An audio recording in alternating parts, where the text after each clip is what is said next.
ko'rasan keladi. Shunday bir to'y qilaylikki, butun zarkat gumbirlab ketsin. Hali u bolali, chaqali bo'ladi. Ularni kim boqadi? Kim qaraydi? O'zing bo'lmasang, o'zing boqasan. Bolalari ko'p bo'ladi. Fatima Zuhra, Hasan Husan, Tohir Zuhra. Hisobini yo'qotib qo'yamiz.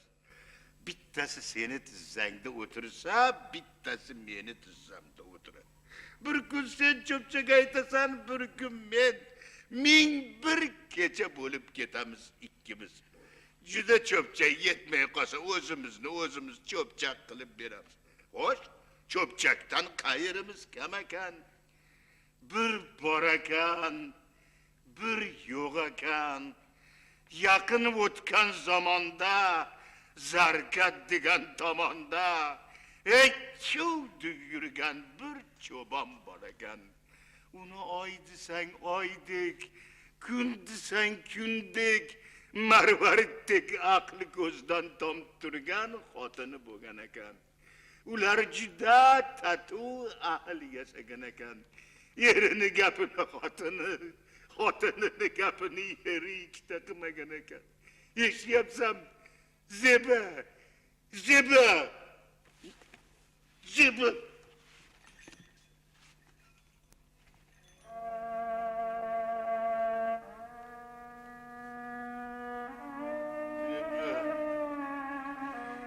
Jonginam Zeba. Beni kimlerge tashlab ketding, Zeba.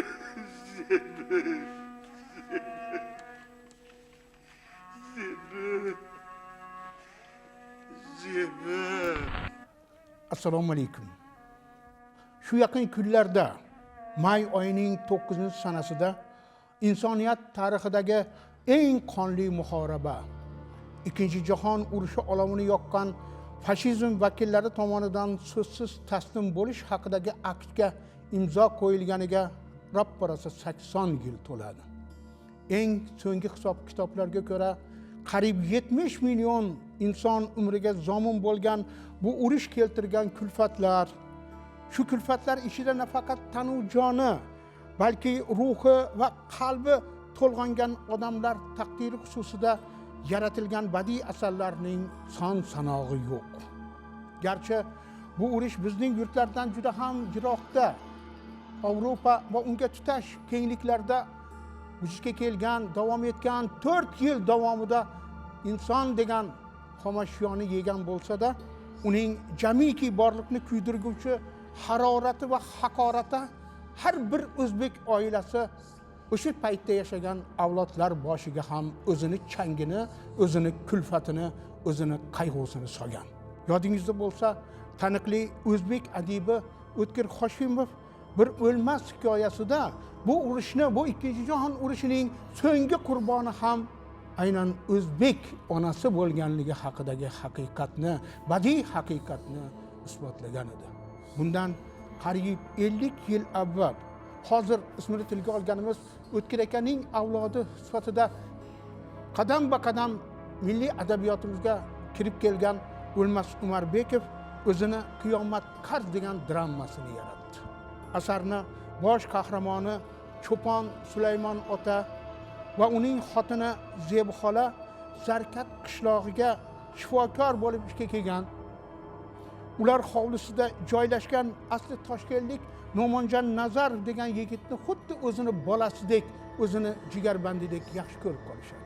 Chunki ularning ikkita qizi hikoyadan, asardan, hodisalardan ma'lum bo'ladiki, ikkita qizi hali go'dakligida nobud bo'lib ketgan.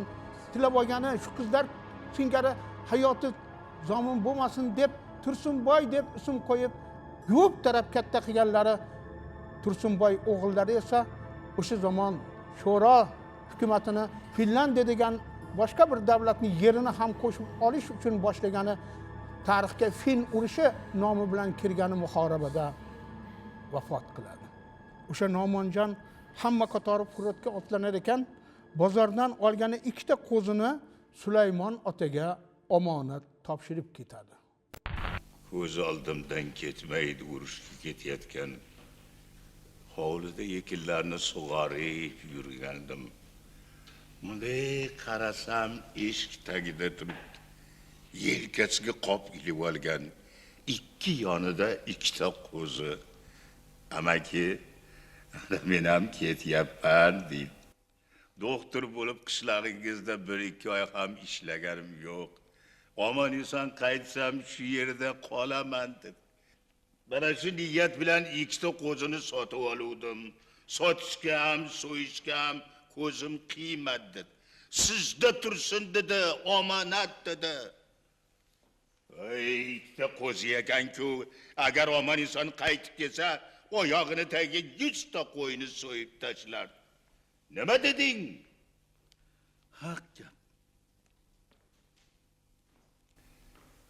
Tursunboyimdan ajralib qolganimdan keyin Nomonjon o'g'lim o'rnida o'g'il bo'larmikin duvdimda, nasib qilmadi.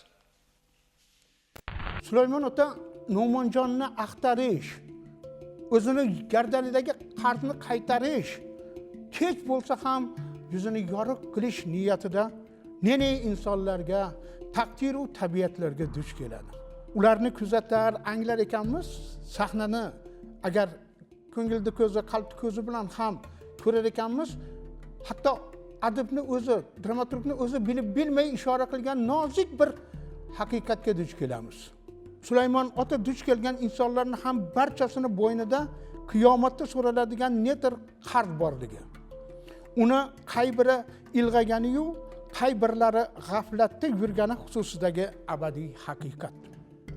Xususan butun fikri zikrini ilmga bag'ishlagan, aspirantlarning uyida, yotoqxonasida yashayotgan, lekin erkaklik g'ururini unutmagan, ishkuyov bo'lib qaynona qaynotasini ularning iborasi bilan aytganda hayhotdek hovlisida o'tkazishni o'ziga or bilgan yigitdan 4 oylik chaqalog'ini tortib qiziga qo'shib olib ketgan hukm farmo qaynona va uni o'zicha o'qituvchiman deb yurgan, lekin xarakteri lattachaynar eri.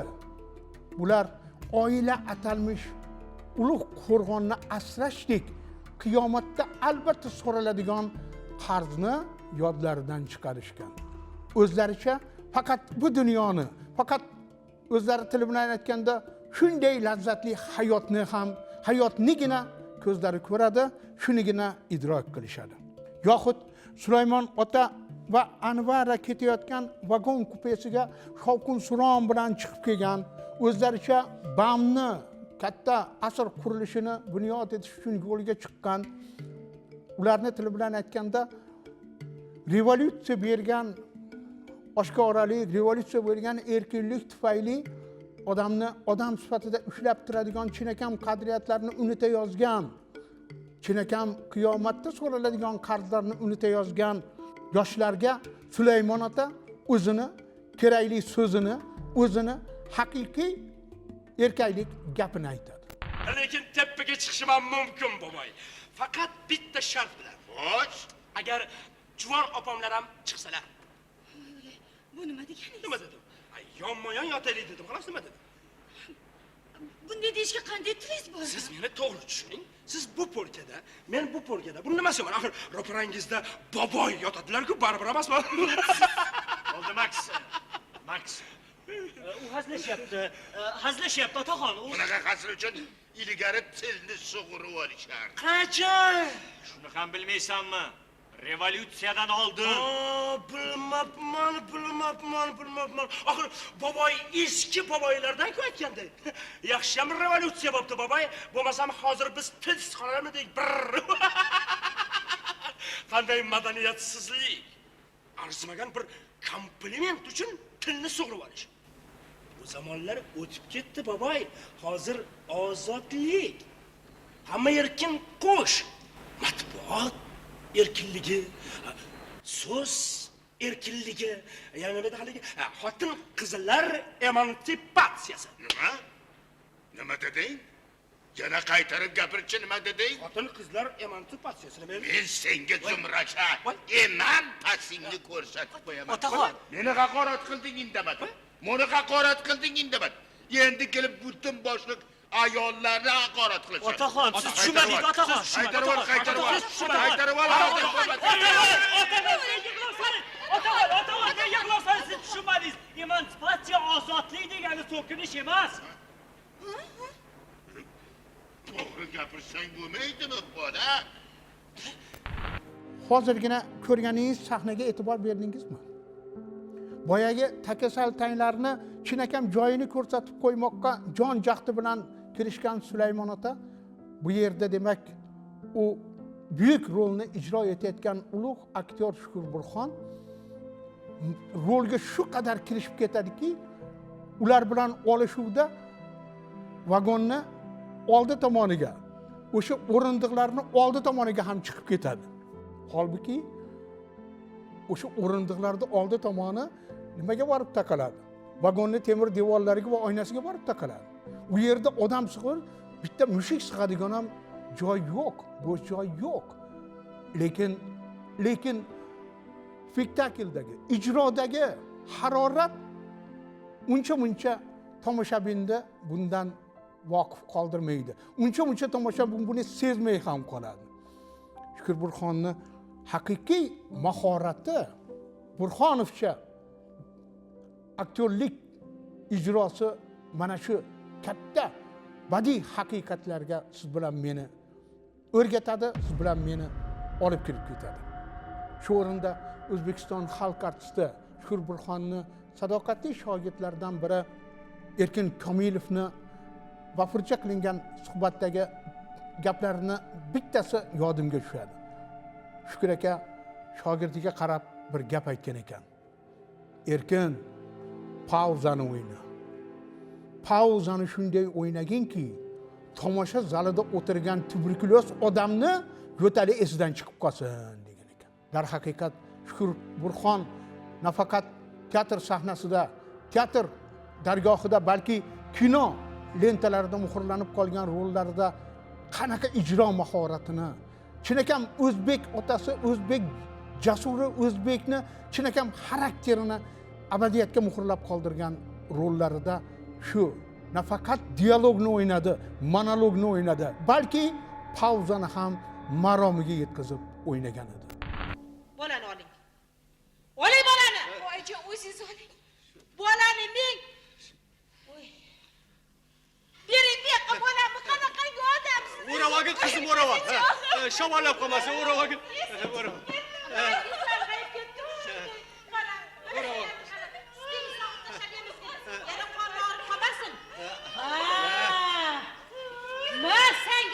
Bu yigit o'lgur bir bolani boshlaydi. Voyjon, qo'ying. Quloq solmading. Endi bolani o'g'irlabdimi? Uyda ham ship-shida qilib ketadi-da urdi. Endi bola topildi bo'ldi nima kerak?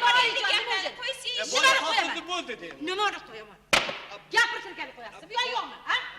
Men hali boshlaganim yo'q. Bola topildi bo'ldi. Nimaga qaytib qarab turibsiz? Nima balo? Dastamisiz? Voyjon. Qani arzanda kuyovingiz? Nimaga qidirmaysiz?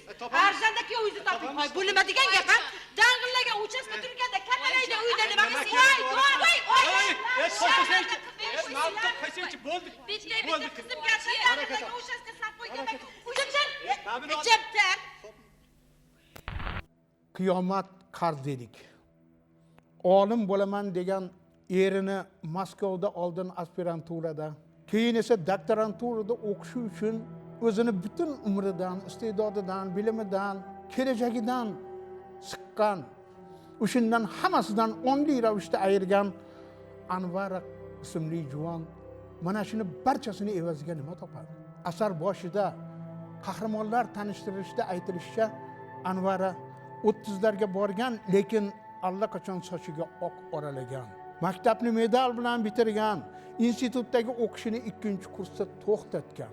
U o'zining eri Sulaymon otaga og'zidan bol tomib alqagani Nodirxon akasi ilm qilishimga xalaqit beradi degan bo'lsa kerakki, hatto bola ko'rishdan, onalikdek buyuk sharafli baxtdan ham o'zini qisadi.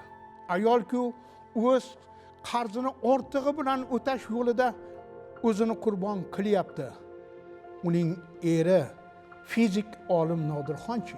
Garchi biz uni spektaklda, sahnada ko'rmasak, tanimasak ham, yuzini bilmasak ham dramaturg mahorati, aktyorlar uni ikkinchi hayot bag'ishlagan, dramaga ikkinchi hayot bag'ishlangan aktyorlar hikoyalari, eslovlaridan uni tak tomiri bilan dramaturg bizga ko'rsatadi, sezdiradi. Darvoqe yozuvchi O'lmas Umarbekov ayni mavzuni alohida yodingizda bo'lsa bir qissasida olim bo'lgan, biroq odam bo'lmagan Abdulla ismli yigit turku tarovati bilan odam bo'lish qiyin degan qissasida ham to'liq planda, keng ko'lamda yoritib bergan edi. O'zing ham olimsan deyman, ha?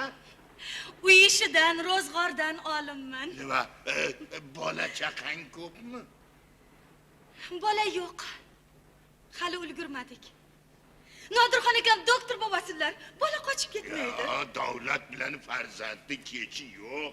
Lekin yoshlikda bolalik bo'lib qo'ygan yaxshi. Shunday qilib, uy ishidan olimman deysan, ha? Nima, o'qishga mazan yo'qmi? Nega? Maktabni medalimdan bitirganman.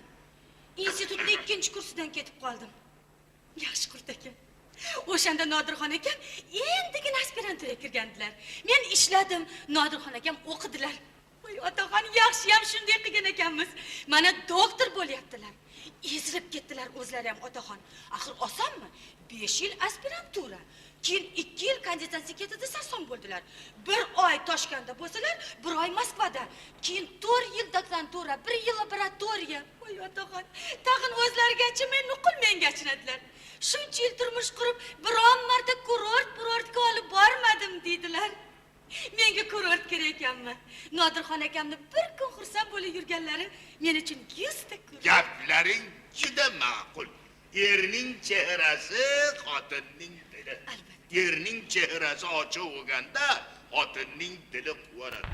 Dramada spektakldan tushib qolgan ayrim epizodlar bor.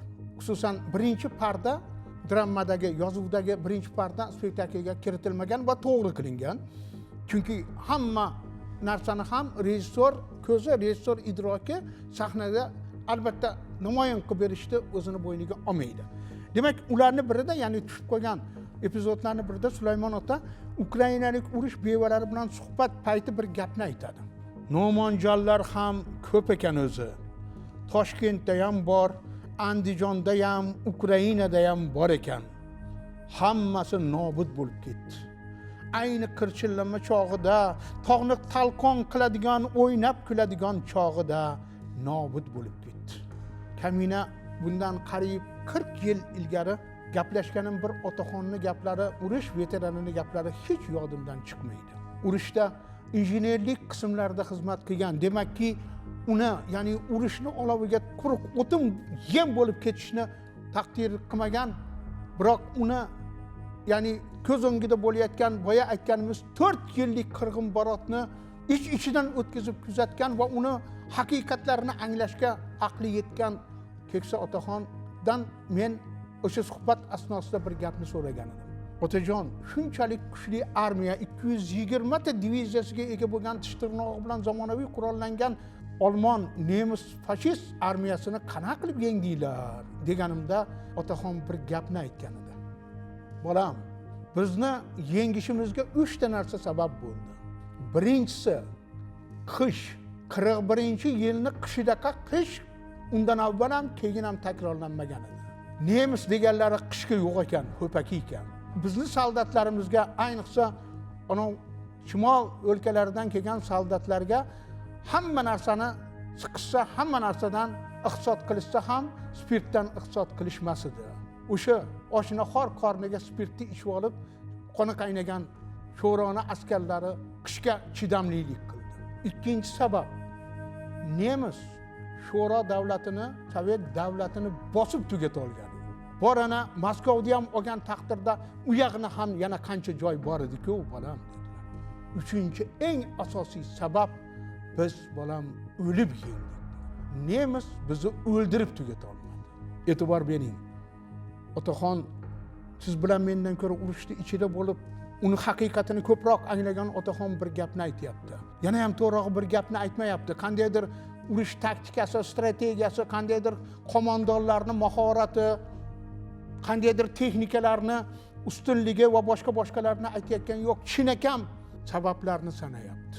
Otaxonning bu gapi menga harbiy xizmatni sho'ro davrida Volgograd, sobiq Stalingrad shahrida o'tagan kishiga ko'p narsani oydinlashtiradi. Ya'ni men xizmat qilgan Volgograd shahridagi harbiy qism Rossiyaning eng baland tepaligi deb nomlanadigan Mamay qo'rg'onidan uncha uzoq emas edi.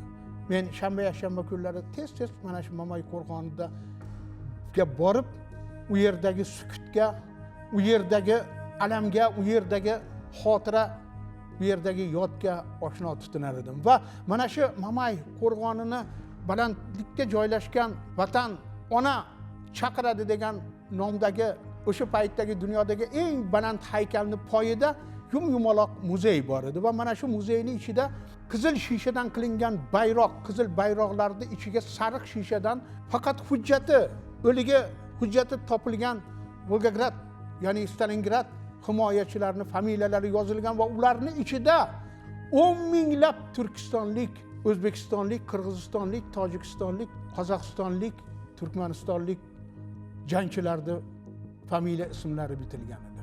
Yaxshi bilasiz, tuzilgan o'zbek, qirg'iz diviziyalari, turkman, qozoq diviziyalari, tojik diviziyalari ayni shunaqa o'tli joylarga, ayni shunaqa hayot-mamot masalasi qilinayotgan joylarga hatto miltiqsiz yoki o'qsiz tashlangan dushmanning o'qini o'zini ko'ksilari bilan to'sishga majbur qilingan edi.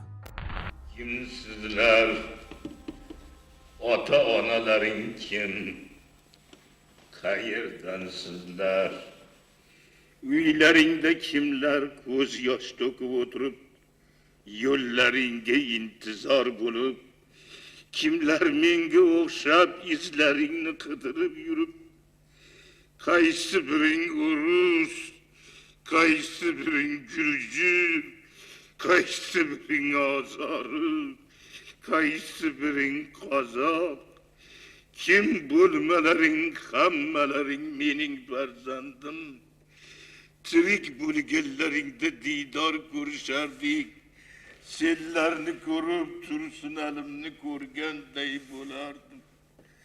Ha, odam kerak odamga. Mayli, joylaring jannatda bo'lsin. Endi sizlar yolg'iz emassiz. Har kun darsga qo'ng'iroq chalinganda senlarni qidirishib, men ham kelaman, g'ulomchilar ham. Sizlar dilimizda bo'lasiz doimo. Yana kelaman, har bahor kelaman. Yuzma-yuz o'tirib, qishdan omon eson chiqqanimizni gaplashamiz. Muzdek yuzlaringga ko'zlarimni qo'yib, senlarni topganimdan suyunaman. Ko'nglim taskin topadi. Albattaki asardagi asosiy voqelik Sulaymon ota va Zebi xola intiqib kutgani shifokor No'monjon Nazarov bilan bog'liq epizodlarda ochiladi. O'z zimmasidagi qiyomat qarzini uzay deb, eng muhimi bundan 28 yil avval shu No'monjonini yo'liga ko'z tika kasal bo'lib ichkib vafot qilgan, yosh o'lib ketgan ayoli Zebi xolani, har kuni tushida kirib bezovta bo'layotgan Zebi xolani ruhini oz bo'lsa ham sokinlashtiray, oz bo'lsa ham shod qilay deb Sulaymon ota mamlakatni, o'sha paytdagi katta mamlakatni shimol tomondagi ne o'lkalariga boradi, oylab yuradi. Nafaqat Rossiya, Belarus, Ukraina yerlarini kezadi. Qabristonlarni izlaydi, u yerdagi ma'lum va noma'lum soldatlarni izini tavof qiladi. Oxir oqibatda ma'lum bo'ladiki, Sulaymon ota izlagan, Zebi opa intiqqan bu Qo'shtirnoqdagi qahramon yigit No'monjon Nazarov Zarkatdan bor yo'g'i yarim soatlik manzil Toshkent Azimni bir mashhur shifoxonasida katta amalda ishlayotgan ekan. Bo'lib ham o'zini aytishi bo'yicha lekin sezishimiz mumkinki, qay bir yo'l bilan urushdan qolib, shu joydagi shifoxonaga o'sha paytda bilmadik nimadir vazifaga ilinib qolib ketgan va undan keyin uni qishloqda aytganimiz yarim soat, 1 soatlik manzilda kutayotgan ikki insonni mutlaqo unutadi. Darvoqe, bu doktor Nazarov spektakl davomida ma'lum bo'ladiki, uncha shifokor emas, balki aytilganidek respublikaning eng nomdor shifoxonalaridan birining rahbari, naq Parijlardagi ilmiy konferensiyalarda nutq irod qilib yurgan inson. Yuzaki qaraganda hammasi joyida. U radioga bergan intervyularda inson, uning sha'ni, uni hayoti, uni aziz umri va uni saqlab qolish borasida o'zini zimmasidagi ulug' missiya haqida havolanib gapiradi. Biroq amalda spektaklda butun umidlari chil-chil bo'lgan Anvarani yupatar ekan, Sulaymon ota bir gapni aytgan. O'sha doktor yigitni odam deb kutgan edim. Meni ham odam deganda 30 yil ekan u, yana 30 yil kutardim, o'g'lim derdim. Afsuski, bu Nomonjon Sulaymon ota tili bilan aytganda, Ukraina yerlarida, Belarus yerlarida, Rossiya yerlarida yer tishlab qolgan minglab Nomonjonlar emas, balki bu Nomonjon Sulaymon otadek oddiy cho'pon, uni Zebi xoladek jaydari xotinini odam o'rnida ko'rmaydi. Ularni yo'qlab qo'yish, ular menga duo bergan edi, ular meni bir oy bo'lsa-da issiq bag'rlarida saqlashgan edi. Ular mendan va'da olishgan edi. Axir No'monjon ketayotganda xuddi shu va'dani aytadi. Ota, mana shu ikkita qo'yimni saqlab turing, albatta kelaman. Inshaalloh mana shu Zarketni bolasi bo'lib yashayman deb va'da berib ketgan edi. Biroq nima qilamiz? Taqdir, hayot uning achchiq muhiti shundayki, bu muhitda kirgan inson sinaladi. Har turli omillar, qutquvlar bilan sinaladi. Bizni No'monjon yana ham to'g'rirog'i asardagi No'monjon Nazarov degan inson mana shu sinovga dosh bera olmaydi.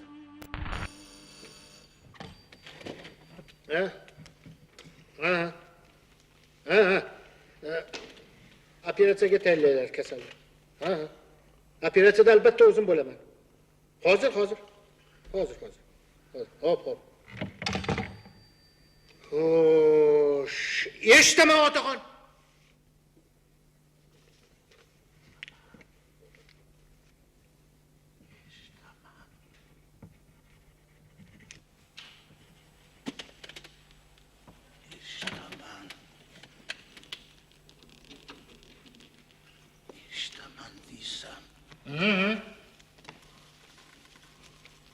Eshitaman desang, men haligi bir ish bilan keluvdim. Marhamat.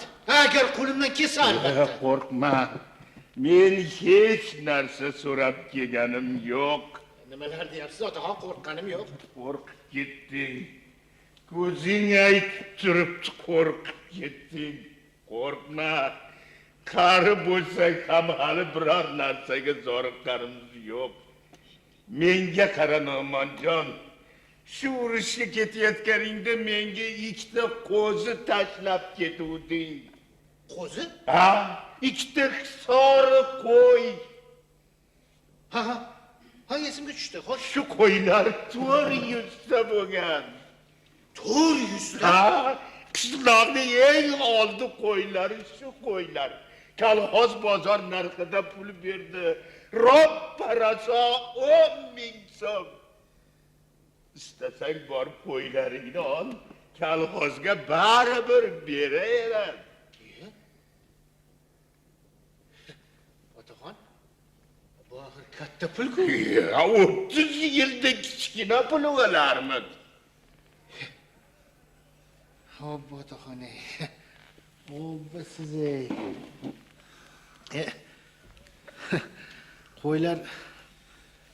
qo'ylar hech xayolimga kelgani yo'q, lekin doim sizni, Zebi xolamni o'yladim. ko'p marta odamlarni borib kelaman deb, lekin ana boraman, mana boraman bilan vaqtim o'tib ketar ekan. Shuncha yil o'tib ketibdi-ya. O otaxon, o siz, lekin baribir bir borardim. Sizni bir ko'rib kelardim otaxon, bir ko'rib kelardim. Rahmat, barakalla. Mana endi ko'rdingam. Ha, rahmat sizga otaxon, rahmat. Hozir bunday qilamiz. Keliningizni chaqirtiramiz. Uyga borsin, eslashib bir yurakni bo'shatamiz otaxon. Otaxon, siz, nevaralaringiz katta bo'lib qolgan, ular bilan suhbatlashasiz, ular bilan bir suhbatlashib eslashamiz. Otaxon, siz, yo bormasangiz bo'lmaydi. Bormasangiz bo'lmaydi. Borolmayman. Nega? Hozir ishim bor, hozir ketishim kerak. Qanaqa ishni birga qilamiz otaxon, ishni birga qilamiz. Yo'q. Bu ishni sen qilolmaysan. Menga qara Nomonjon. Shu menga ikkita qo'zi tashlab ketganing rostmi? Menga tashlab ketuvdingmi? Yanglishayotganingiz yo'q. Hozirgidek esimda turibdi.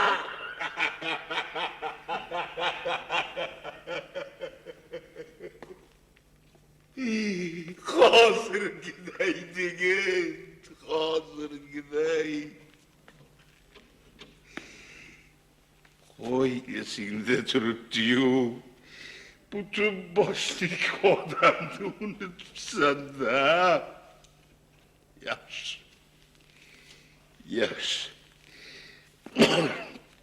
Hamma qo'y ham ko'payavermaydi. Seni qo'ylaring ko'paymadi. 400 ta qo'yning egasi boshqa odam. To'xtang. Bu qanday bo'ldi? Men sizni maqsadingizni tushuna olmay qoldim. Hozir seniki 400 ta bo'ldi deyatdingiz. Endi egasi boshqa odam deysiz. Urushga ketayotib, ikkita qo'y tashlab ketganim rostmi? Barakalla. Mana endi o'zingga kelding. Ikkita qo'y tashlab ketganing rost. 30 yildan keyin qo'ylaring harom bo'ldi desam ham bo'lar. Lekin Sulaymon ota g'irrom odamlardan emas. Mana 200 so'm. Seni haqqing shu. Oramiz ochiq. İstasang borib qo'ylaringni ol.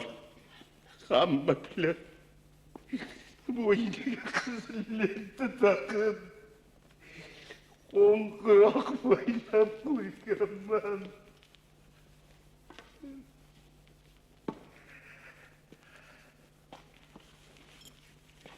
Ota! Yo'q! Men senga ota emas.